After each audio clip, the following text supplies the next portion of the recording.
Olá, internautas do Portal Webterra, dando continuidade aos episódios do Webterra Podcast. Hoje, aqui comigo no estúdio, o diretor da 11ª Região de Polícia Penal, Antônio José Costa Neto. Seja bem-vindo ao nosso estúdio, tudo bem? Tudo bem, boa tarde, Maurício. É um prazer, tá? Falar com você aqui hoje. Nós vamos abordar, gente, hoje sobre a Sejusp, né? Os trabalhos aqui em Montes Claros e também na região do norte de Minas. Qual que é a importância, quais os trabalhos desenvolvidos, para tirar também as dúvidas do pessoal aí que mandou pra gente as perguntas do nosso Instagram. Então, pra gente começar, quem é Antônio Costa Neto? Bem, sou natural do estado da Bahia, né? Antônio José Costa Neto. Natural da cidade de Poções, e fiz um concurso, na época, agente de segurança penitenciária de Minas, no ano de 2007, e tomei posse em 2009, na penitenciária de Francisco Sá, e estou na região e até hoje, atuando nessas unidades. Já passei por outras unidades, Bocaiúva, Manga, e agora estou como diretor regional da 11ª Região de Polícia Penal. Então, só para a gente entender, você fez o concurso, né, no ano que você acabou de falar, e lá você ainda era, no caso, apenas um policial penal, ainda não tinha virado diretor, correto? Isso, e na época não era nem policial penal. A nossa carreira ela foi criada no ano de 2003, né? Criada à base da Lei 14.695, criou o cargo de agente de segurança penitenciária. Aí foi feito... O primeiro concurso da região foi esse nosso, 2007 aí. Depois teve mais 2 concursos. E temos um aí em tramitação e andamento ainda, que deve finalizar ainda nesse ano de 2023, com um total aí de 2.420 vagas, né? No efetivo. A nossa carreira, ela começou com o cargo, né? A gestão de agente de segurança penitenciária. E logo em 2004 foi criada aí uma PEC para poder que fosse transformada em polícia penitenciária. Ficou um bom tempo parada, depois ela voltou à tona de novo, já com a nomenclatura da Polícia Penal. O que foi aprovado aí no final de 2019, foi inserido na Constituição Federal, lá no artigo 144, que é o rol da segurança pública, né? A Polícia Penal, tanto as estaduais como a Polícia Penal Federal. Então, só para a gente entender, você sempre quis ser dessa área da segurança pública? Conta pra gente, desde criança surgiu essa paixão ou foi com o tempo que isso veio? Na verdade, eu trabalhava em lan house na época, né? O estouro aí das lan houses mundo afora, a gente trabalhava com informática. E aí eu falei, vou investir na área dos concursos públicos. Fiz um concurso da PM na Bahia. Certo. E acabei eliminado numa das etapas da redação. E aí eu encontrei, por acaso, um cronograma do concurso de agente de segurança penitenciária, que era a mesma matéria que eu tinha estudado. Aí eu peguei e fiz o concurso. Fiz a prova até no Vale do Mucuri, na cidade de Teoflotone. Ah, sim, conhecida.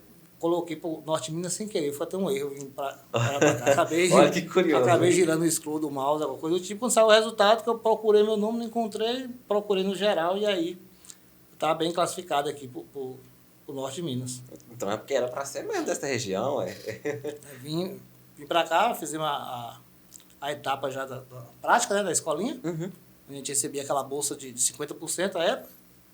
E aí eu falei, vou me adaptar, continuo, e acabei me adaptando muito bem em Francisco Sá, onde resido até hoje, e dei continuidade, mudei para cá e estou até hoje. No caso, lá em Francisco Sá, na penitenciária de segurança máxima, correto? Exatamente. Ah, sim. Já.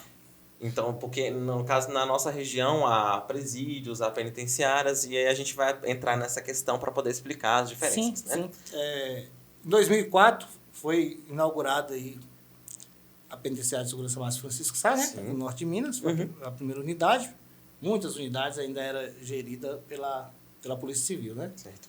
Da custódia. Aí, em 2004 nós tivemos a inauguração aí da penitenciária, final de 2004, e efetivamente mesmo no início de 2005 é que começou já as atividades operacionais da penitenciária.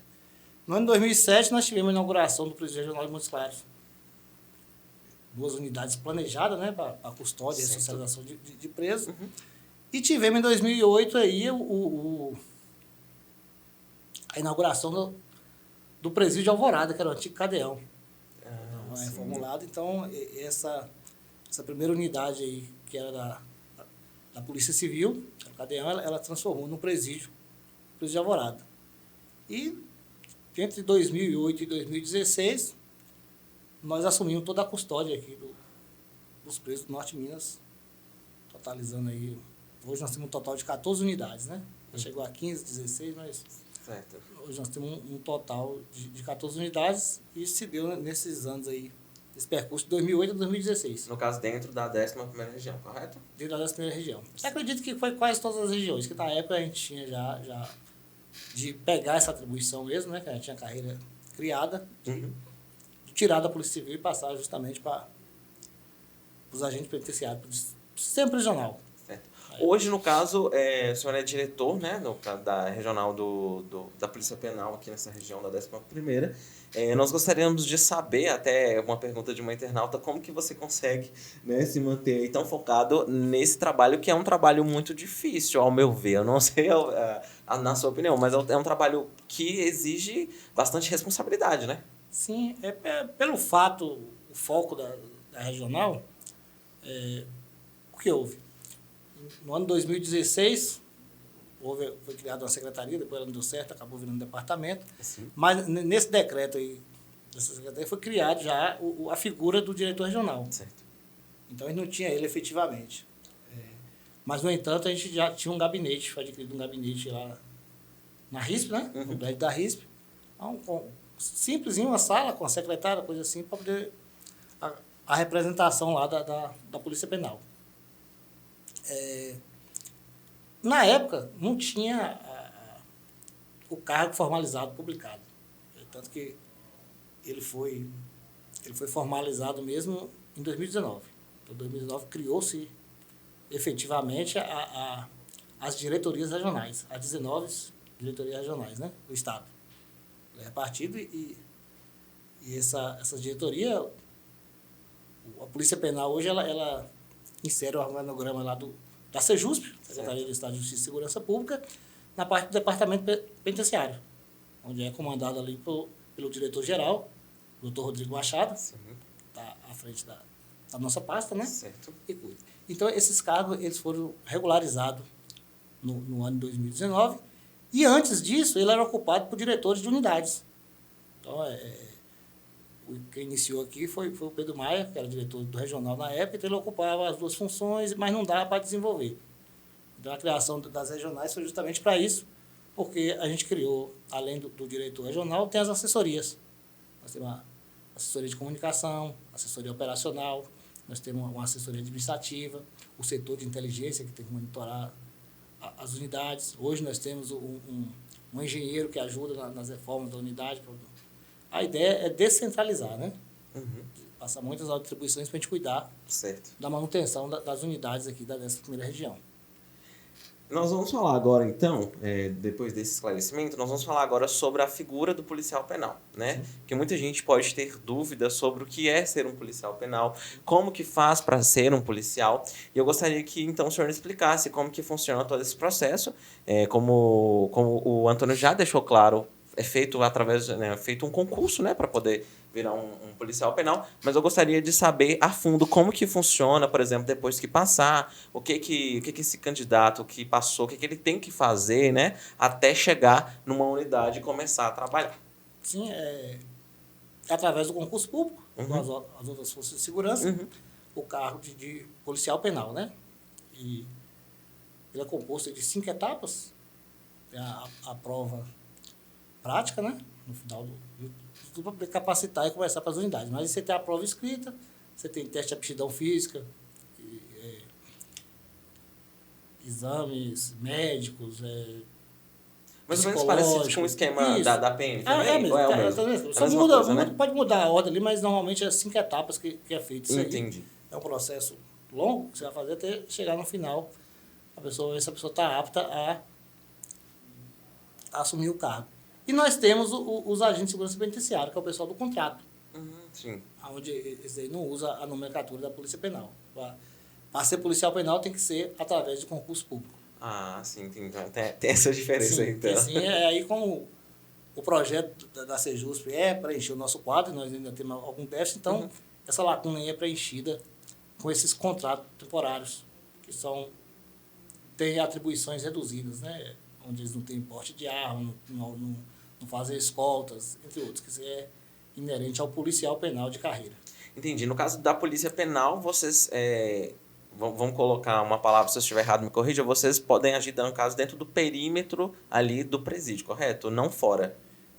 Não, a parte externa também a gente faz vigilância, né? Ah, no caso, faz a vigilância, Faz né? a vigilância de controle, vê aquilo aí, e se for de atribuição da Polícia Penal, a gente pode agir. Se não for, a gente vai acionar uma outra força de segurança, mas para garantir a segurança da unidade prisional. Então, as atribuições do policial penal é a parte interna, a parte externa. Nós fazemos custódia, escolta externa, né? Desses presos que saem no perímetro, aquilo ali, tudo. Então, a gente tem essa atribuição. E entre elas, vistoriar o perímetro ali das unidades e fora.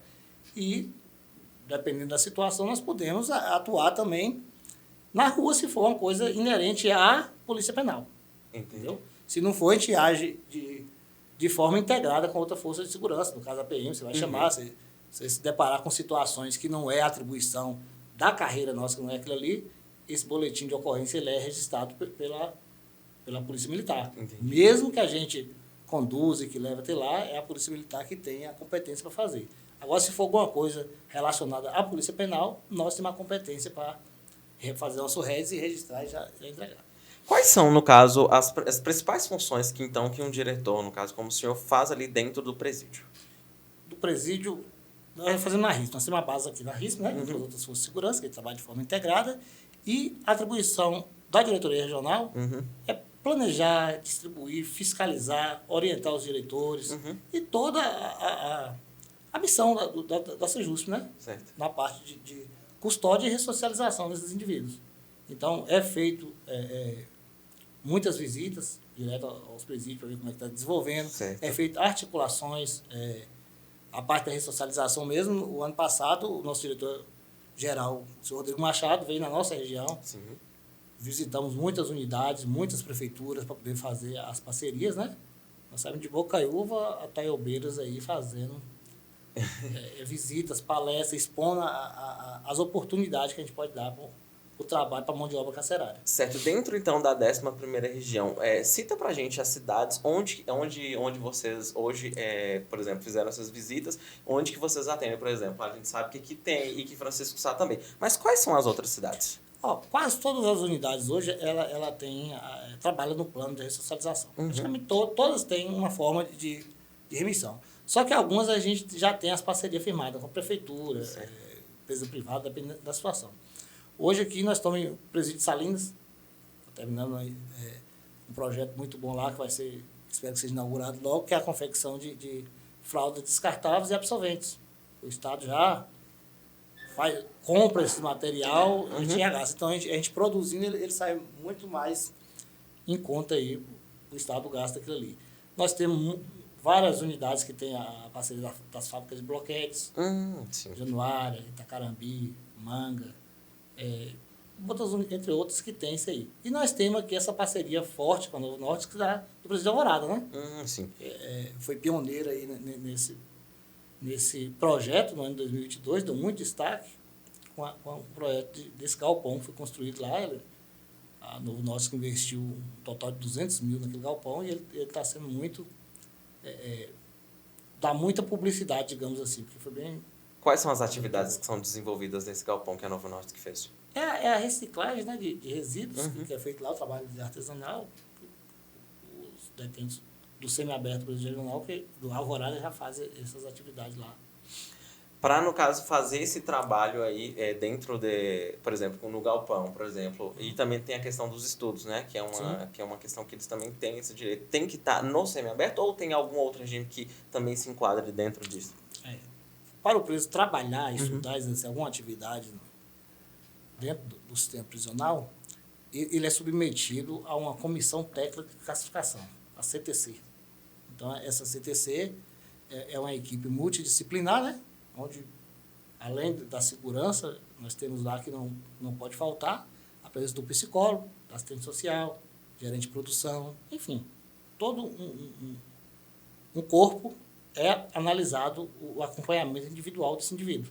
Todo preso é acompanhado disso aí. Sim. É pedido. Então, a parte do estudo, do trabalho, ele é classificado de acordo com o perfil, tanto do preso como a atividade que ele vai desenvolver. Então, muitas vezes o pessoal tem receio quando fala da mão de obra carcerária, por exemplo, você vai fazer um trabalho numa creche, a pessoa tem medo que se você leva um estuprador, coisa do tipo. Então, esse cuidado ele é feito antes com essa comissão. Então, é apresentada a proposta que tem e os presos é submetida a essa avaliação. No caso, a questão, o senhor disse, é o perfil e também relacionado ao comportamento que esse preso vem desenvolvendo já, no passar dos anos, é isso? Exatamente. Ele tem que ter um bom comportamento, faz uso do direito. Então, essa equipe faz, mas o preso ele é passado por essa CTC de qualquer forma.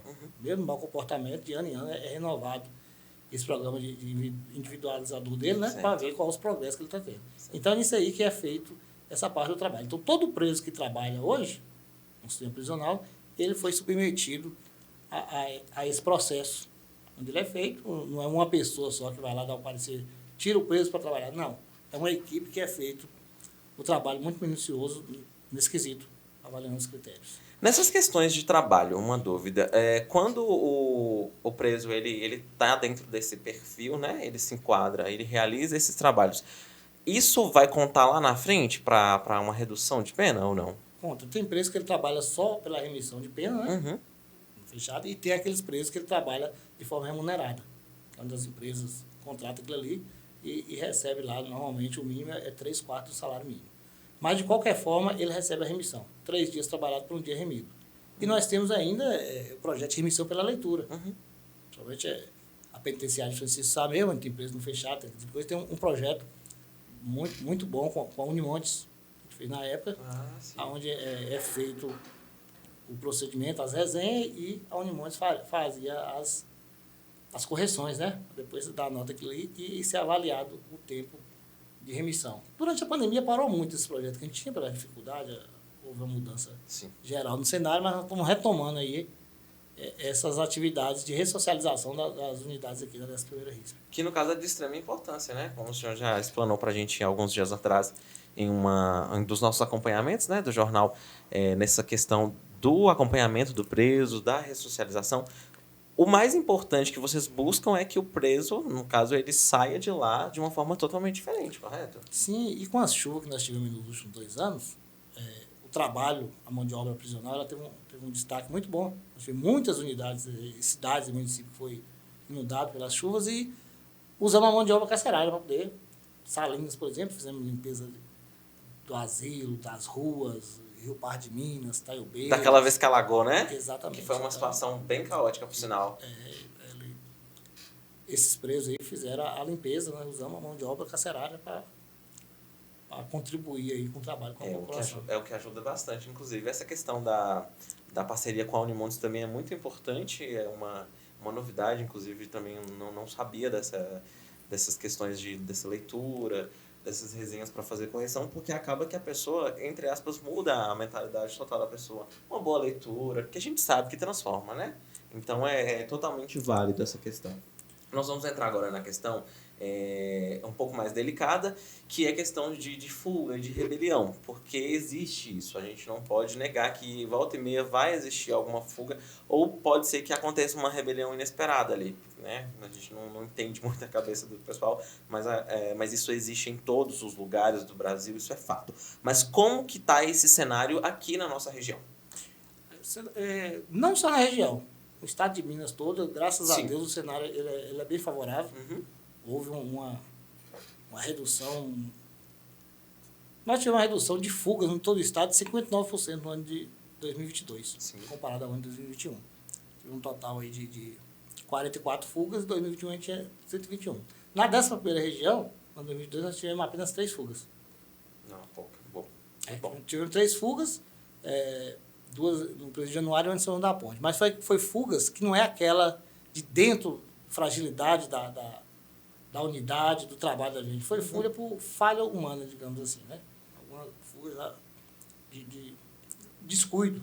Então, não é aquela coisa que põe em risco a unidade de maus tratos. Nada estrutural, no caso, exatamente, né? nada estrutural. Entendi. Porque hoje, no caso, como que é a estrutura aqui na 11ª região? O senhor disse que tem um engenheiro que acompanha, Tem, é tudo sim. muito bem desenhado, como que é? Tem porque o que acontece? Essas unidades têm que ser reformadas. A maioria, aí, tirando Francisco Sá e o regional, que foram projetados para ser presídio, já foi tudo certinho planejado, o restante são tudo a estrutura que era da Polícia Civil. Então, a gente vai reformando, fazendo aquilo ali.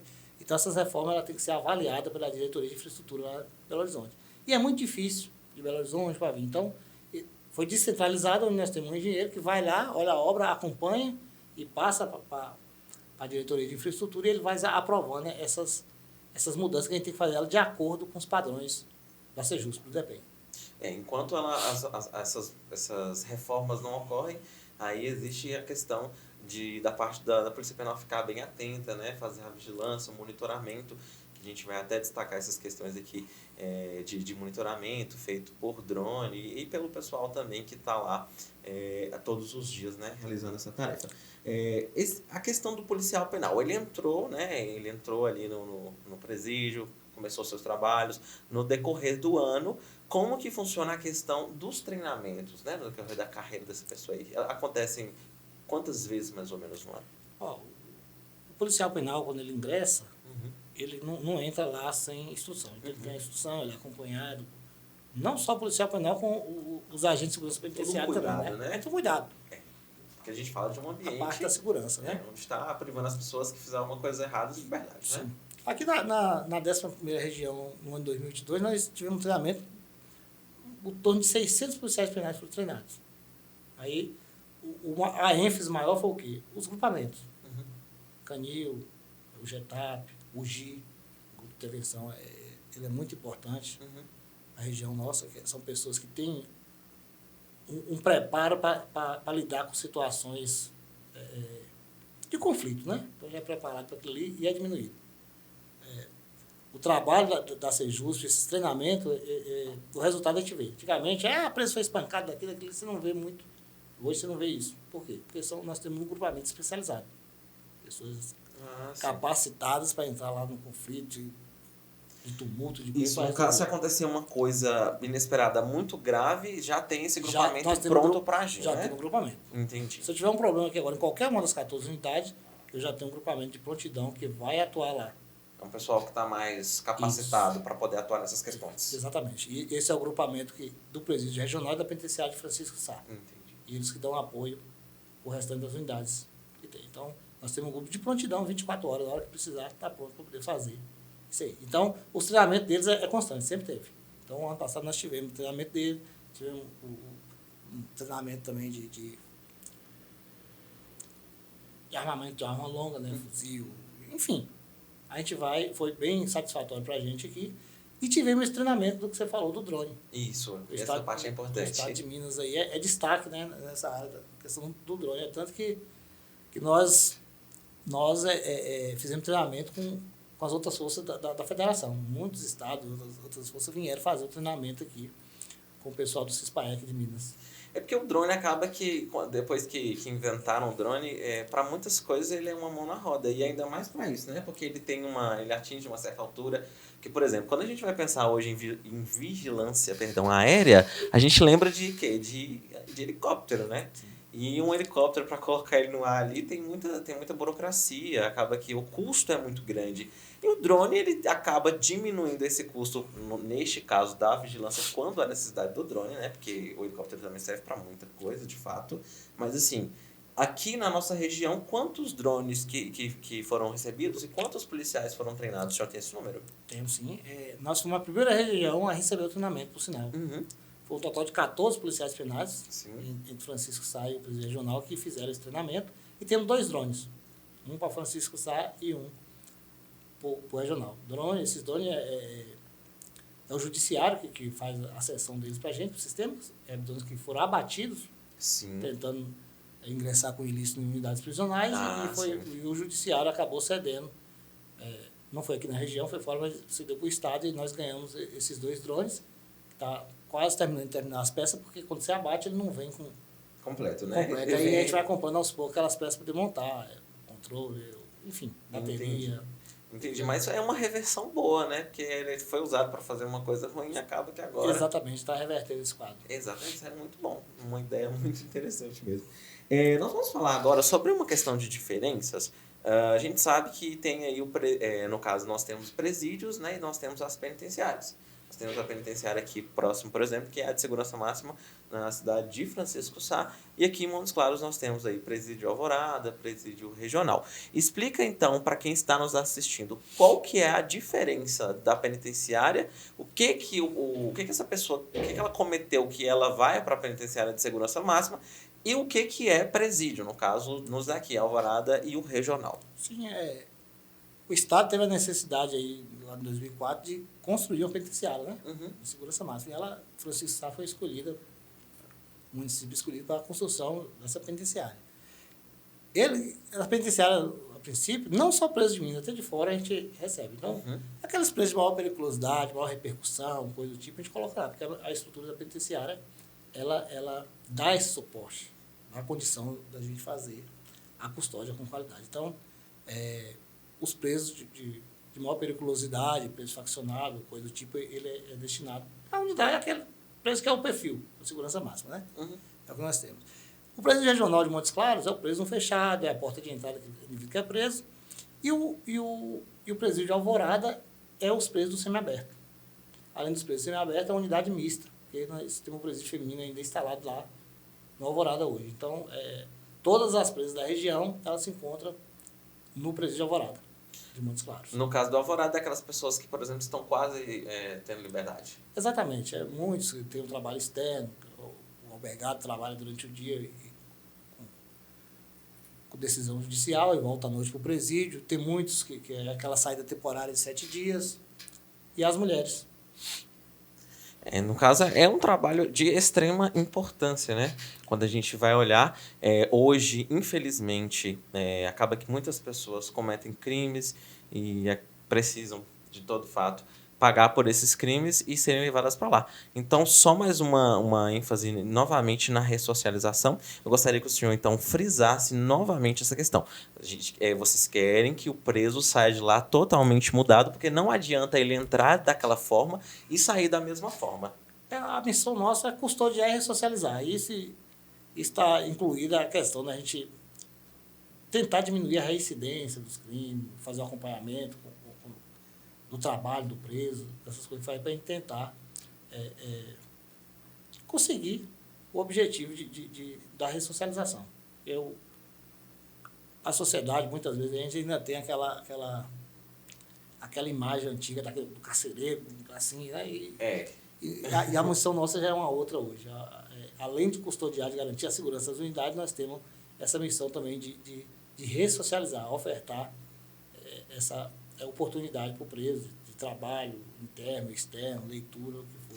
Porque acaba que o que acontece? O que é retratado hoje, por exemplo, nos principais streams de mídia, essas coisas, é essa imagem de fato do carcereiro, assim, aquela figura extremamente pesada, o presídio ser um ambiente extremamente hostil, extremamente sombrio, mas, de fato, a ressocialização é muito importante, tanto de homem quanto das mulheres, que o pessoal sai de lá de uma forma bem melhor, voltar para as ruas e sem cometer novamente essas atrocidades, essas maldades que foram cometidas, né? Sim, e nós tivemos suporte, volto a falar, com essas palestras, essas visitas que teve do diretor-geral, do Machado aqui na região, que eu acredito que a gente vai começar a colher os frutos agora, porque não é de imediato, né? Então eu acredito que essas visitas dele, dessas unidades, nós temos algumas parcerias aí que já está começando a entrar na ativa.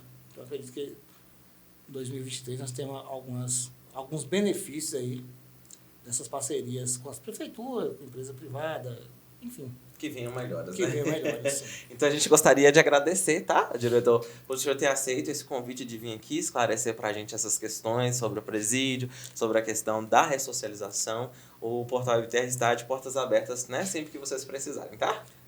Agradeço e digo que também estamos à disposição lá da 11ª RISP para qualquer situação que tiver ao nosso alcance. E para você que acompanhou esse episódio, um abraço e até o próximo!